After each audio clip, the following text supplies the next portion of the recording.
Me when the person in Starbucks tells me I can turn my sandwich into a meal deal for only 50 pence. You guys have gone ballistic, batshit crazy. What the Archbishop of Canterbury excretes when he goes to the toilet. Holy shit! Holy shit! Me when someone asks why don't I try having 3 alcohol-free days a week.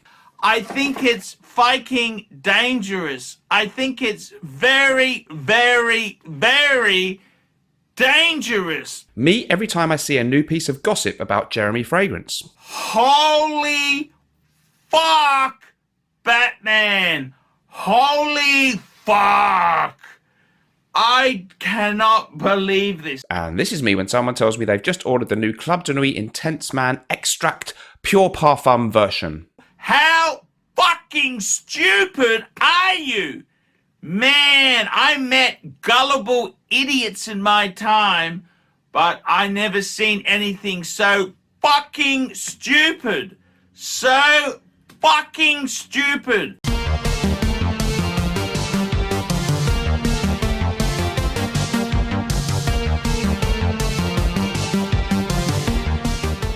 Guys, welcome back to the show. We are going to talk about a comparison video today. We are going to compare Terre Eau Givree, had to check the precise name there, and we're going to compare it to Acqua Di Gio Eau De Parfum. 2 fresh releases from 2022 that have caused a little bit of talk in the community, and 2 that you might be thinking, which one shall I get? I want to get one of these new releases. I've got only a sample of this one. By the way, if you want to get samples, go to myfragrancesamples.com. If you're in the USA or Canada, use my code MR15 and you'll get 15% across the site off. That is, there is a link in the description. Great site, and I think they've got this one too. If you're in the UK, go to Fragrance Samples UK. That's the best place in the UK. Okay, guys, Eau Givree versus Acqua Di Gio Eau De Parfum. Let's keep this real succinct today. I'm going to get down to the point quickly. I know a lot of people, you just want a quick answer, okay? So Acqua Di Gio. Let's talk about the Acqua Di Gio Eau De Parfum, which there's a picture of now. Okay, 2020 release.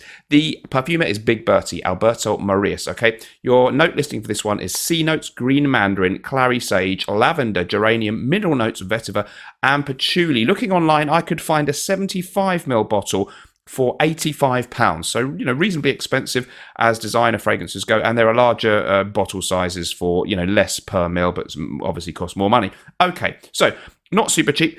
And it's a flanker. It's a follow-up to the original classic Acqua Di Gio from the mid-90s. It's a very nice fragrance. Let's smell it. It's not that one, it's on this one. I'm using these now, dollar bills as my tester strips, because $100 bills, why not? I can afford it. So let's have a look. Okay. I've obviously been trying these out now for a couple of weeks. I've done a video a little bit on both of them here and there. Okay, so basically this is a very, very nice follow-up to Acqua Di Gio. Acqua Di Gio, very, very bright, very aquatic, a little bit synthetic smelling, but nice, that kind of aquatic thing that we recognise. Late 90s or early 2000s memories for many of us, because it used to be very prevalent. Okay, this is a very good Eau de Parfum follow-up to this one. It's just a little bit smoother and less screechy and synthetic smelling to my nose than the original Eau de Toilette, compared to the Profumo version, which is also very popular and acclaimed and apparently maybe discontinued. It's more on the fresh side. That one added a bit more of a dark richness to the scent, and maybe incense and patchouli are in there. So it doesn't take things in a darker direction, despite being an Eau de Parfum. It's very much still fresh, and it's just, if arguably, smoothed out and improved Acqua Di Gio just a little bit. Very recognisable still as the Acqua Di Gio DNA. Very, very pleasant. It's kind of has, to me, Acqua Di Gio, although it's an old fragrance now, always had a modern, not a retro. I love my old school fragrances, and that was kind of the modern era, part of the birth of the modern era of perfumery. And so this, to me, smells reasonably up-to-date, modern, fresh, very versatile, performance average, not anything amazing. Just acceptable, but nothing great. It's really, really pleasant. It's not wowing me, okay? So it's a very decent follow-up. If you like Acqua Di Gio, if you like I know there's other flankers, but let's keep this simple. It's decent. It's not blowing my mind. It's good stuff. It's fine, okay? Let's have a look at the other one then. So Eau Givree by Terre, the House of Hermes. This is more exciting and different, I have to admit, okay? The note listing for Eau Givree is a top note of citron, middle notes of juniper berries and timur, and base notes of woody notes and mineral notes, the perfumer Christine Nagel. So this, of course, is a follow-up to the legendary Terre d'Hermès, the original classic orangey vetiver fragrance from legendary perfumer Jean-Claude Ellena, 2006 release. So the opening on this one, more exciting and arresting than the Acqua Di Gio Eau De Parfum. Okay, it's very sharp, a grapefruity note. Now, this timur, which is listed on the website of Fragrantica, other places have it called timut. It's a type of pepper, weirdly, which smells of grapefruit. Don't ask. Okay, basically, you get a lot of a grapefruity smell. Very sharp, natural, vibrant citrus. And this very green, leafy thing, a very verdant, garden-like, leafy, kind of natural smelling, kind of very arresting and interesting opening. So different, very sharp, very ooh wow, a bit more of a wow factor than the Acqua Di Gio. I like it, but you might not like how sharp it is. So you may prefer the Acqua Di Gio. As the dry down comes in, that note that's very sharp and bright and in your face, it does dissipate and go down and down and down, and you get a dry down that is more just like a slightly fresher cousin to the original Terre d'Hermès. It's still got that classic, you can tell it's a Terre d'Hermès flanker by then, with the classic ISO-y Super Vetiver dry down that you'll recognise, and just maybe a hint, maybe more of the oranginess lingers around a little bit longer, maybe the fresher, and just stays there a little bit longer and more so than the original Terre d'Hermès. So it's very, very good, and it's more exciting than the Acqua Di Gio. Both good, none of them actually ultimately blow my mind. I bought this for my channel, the Eau Givree. In hindsight, good to buy it for the video, but I wouldn't buy it now again for my own collection, and I'm not going to buy the Acqua Di Gio Eau De Parfum. Both good. I would give the Acqua Di Gio Eau De Parfum a 7.5 out of 10, so it's decent, and I would just edge the victory, maybe, I think, for being a little bit more unique and unlike, not quite like anything else I've ever smelled.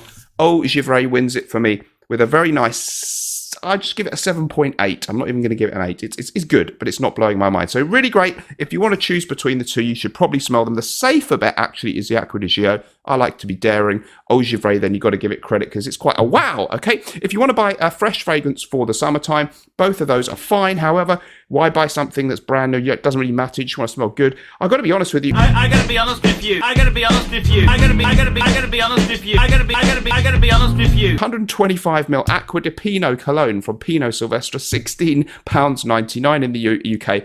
I prefer this to both. Not based on price, just on the smell purely. Beautiful, juicy, fresh citrus, like a citrusy fruit salad, melange, mandarin, juicy mandarin, kind of sweet citrus, and crisp white musks and floral accords. Really, really nice, decent performance. By the way, better performance on Eau Givree than Acqua Di Gio Eau De Parfum. But my personal taste, I personally prefer this one a little bit over both. But hey, that's just me. Has maybe a tiny bit more of an old school vibe. If you want to spend a bit more, but only similar prices to these two new releases, you can get a niche fragrance, Acqua di Parma Colonia Essenza. You can pick this up online. The official price for a smaller 50ml bottle, mine's 100ml, is £82. So, very close in price range to these two. By the way, the Eau de Givree, I forgot to say, price for 50ml of the Eau de Givree is £73, and 100ml is £100. So it's very similar ballpark price-wise to the Acqua Di Gio. This, you can pick it up online for, I found it on All Beauty for the 50ml for only £50 something. So you can get, you could get it even to be cheaper than these new releases, maybe, if you find a good, reputable discounter. Better citrus aromatic fragrance too, to me. Bit more, under the radar, maybe not. I mean, most people have seen Acqua di Parma, but less common than a designer. So both these two, the cheapie and the Essenza, I would prefer. If you want my opinion, go with maybe Eau Givree narrowly, but try them if you can. Both very fine and decent releases, but not blowing my mind. That's my verdict. I'll leave it there. Let me know what you think about that in the comments down below. I will see you in the next video. Till then, remember, sometimes life may stink, but we can always smell good. And whatever you're doing in life, let's project. If you'd like to see an extra video from me every week, sign up to my Patreon group. It's only $2 a month. There's a link in the description. And we have loads of interesting stuff going on there. I do a lot of fragrance stuff, of course, but I also talk about some other things to do with my life. It's really fun, and I hope to see you in there. As I say, you can follow the link in the description, or just go to Patreon and type in Mr. Smelly 1977.